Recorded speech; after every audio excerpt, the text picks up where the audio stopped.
Assalamualaikum dan salam sejahtera. Bertemu kembali dalam MG Flash 4 Oktober bersama saya Nur Aini Johari. Kita mulakan dengan berita utama. Tiada cadangan untuk meneruskan pemberian insentif diskaun pembayaran balik pinjaman Perbadanan Tabung Pendidikan Tinggi Nasional PTPTN. Menteri Pendidikan Tinggi Datuk Seri Muhammad Khalid Nordin berkata, keputusan utama berhubung perkara itu tertakluk kepada Kementerian Kewangan. Beliau berkata demikian ketika diminta mengulas sama ada peminjam PTPTN mungkin mendapat kabar gembira dalam pembentangan bajet 2024 pada 13 Oktober ini. Sebelum ini, diskaun bayaran balik PTPTN 2022 hanya untuk diberikan kepada pelajar cemerlang Miko Pointer. Kemudian bagi menggalakkan kalangan peminjam PTPTN untuk terus buat pembayaran, skim diskaun diperkenalkan semula dalam bajet belanjawan 2022. Selangor konsisten pada pendirian untuk tidak menerokai bidang pelombongan nadir bumi REE sebagai sumber pendapatan baharu. Menteri Besar Selangor Datuk Seri Amiruddin Syari berkata dasar kerajaan negeri sememangnya tidak berminat untuk meneroka REE sejak tahun 2017 walaupun bahan mineral itu terdapat di negeri berkenaan.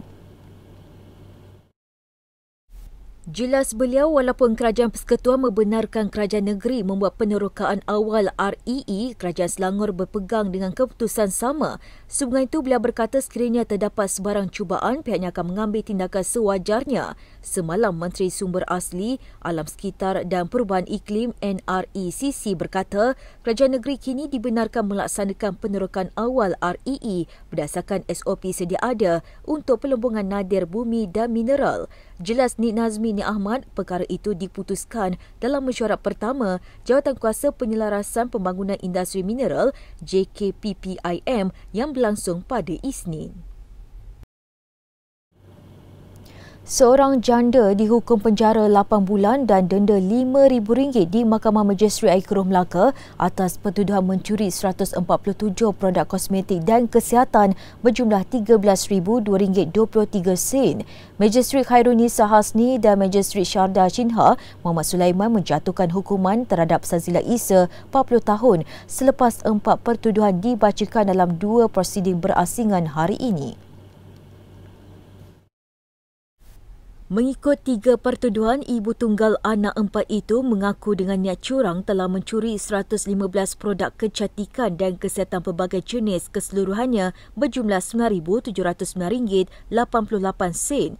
Perbuatan itu didakwa dilakukan di 2 lokasi berbeza di Farmasi Guardian, Jalan Bunga Raya dan Keep Mall, Jalan Tun Fatimah dalam daerah Melaka Tengah antara 29 April hingga 6 September lalu. Manakala satu lagi pertuduhan, Sazila turut mengaku bersalah bagi pertuduhan mencuri 32 produk yang sama dengan keseluruhannya berjumlah RM3,291.75.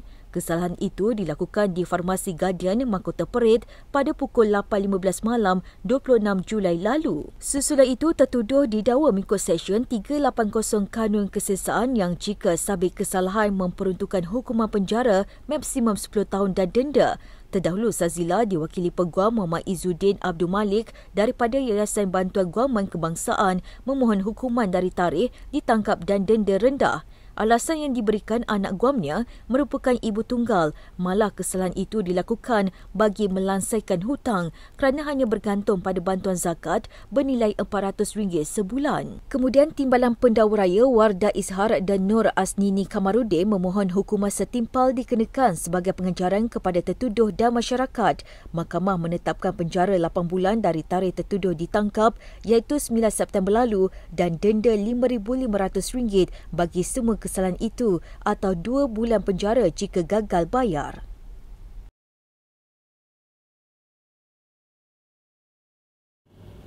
Sebuah bas ekspres dipercayai membuat aksi ngeri dengan memandu secara mengundur sejauh 1 km selepas susul keluar Simpang 4 Lebuh Raya Utara Selatan.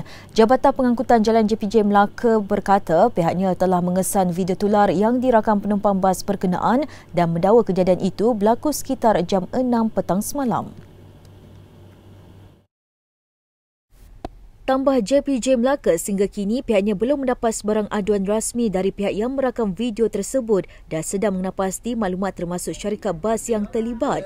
Terdahulu, video itu memaparkan beberapa penumpang di dalam bas yang kebanyakannya warga emas mempersoalkan tindakan pemandu terbabit.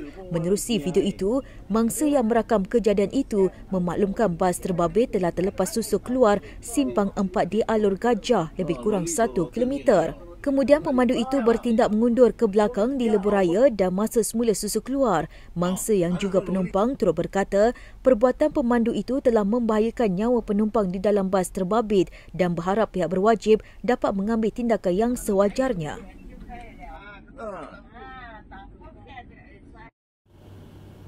Kerajaan tidak menghalang sebarang aktiviti mengimport produk pertanian dan perikanan dari Jepun. Menteri Pertanian dan Keterjaminan Makanan Datuk Seri Muhammad Sabu berkata, kementeriannya meletakkan semua produk perikanan yang datang dari Jepun di tahap 4 iaitu peringkat yang penting untuk diambil perhatian.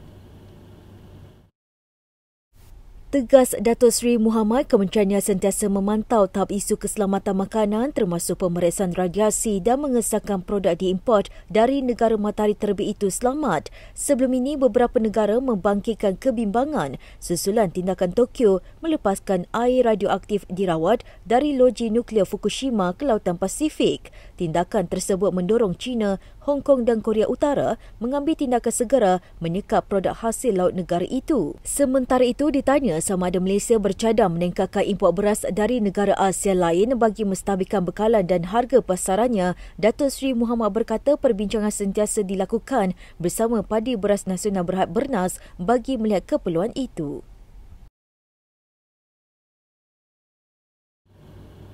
Mahkamah Session Selayang hari ini menetapkan 12 hari pada Januari dan Februari depan bagi perbicaraan kes Menteri Besar Kedah Datuk Seri Muhammad Sanusi Muhammad Noor. Ia berkaitan tuduhan menghasut isu pelantikan Menteri Besar Selangor dan penubuhan kerajaan perpaduan menerusi ceramah politik Julai lalu.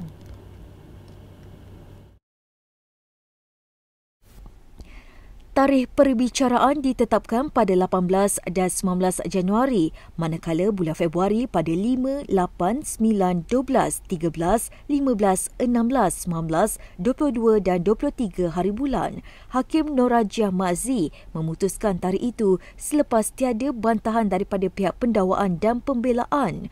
Timbalan Pendakwa Raya Datuk Masri Muhammad Daud turut mengesahkan kira-kira 10 saksi pendakwaan akan dipanggil dalam perbicaraan itu. Selain itu, dokumen transkrip ucapan kes tersebut sudah diserahkan kepada pihak pembelaan terbabit sebelum disahkan Peguam Bela Datuk Seri Muhammad Sanusi, Awang Armada Jaya Awang Mahmud. Mengikut kedua-dua pertuduhan, pindaan yang dibacakan semula hari ini, Pengarah Pilihan Raya Perikatan Nasional PN itu didakwa telah menyebut perkataan menghasut. Datuk Seri Muhammad Sanusi didakwa melakukan kesalahan itu di Simpang 4 Taman Selayang Mutiara, Kampung Bendahara pada pukul 11 malam 11 Julai lalu. Pendakwaan dibuat mengikut perenggan 4-1-B Akta Hasutan 1948 Akta 15 yang boleh dihukum di bawah subsection 4-1 Akta sama.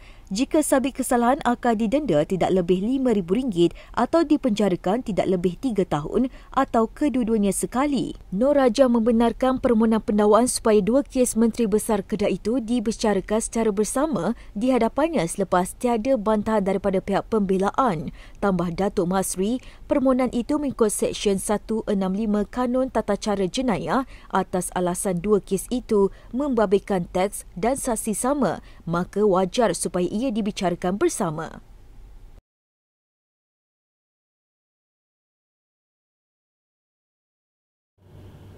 Laporan tadi mengakhiri MG Flash hari ini. Terus bersama kami untuk perkembangan terkini dari semasa ke semasa. Hanya di platform media sosial Malaysia Gazette di Facebook, TikTok, X, Twitter, Instagram dan YouTube atau melalui portal di www.malaysiagazette.com. Assalamualaikum dan selamat malam.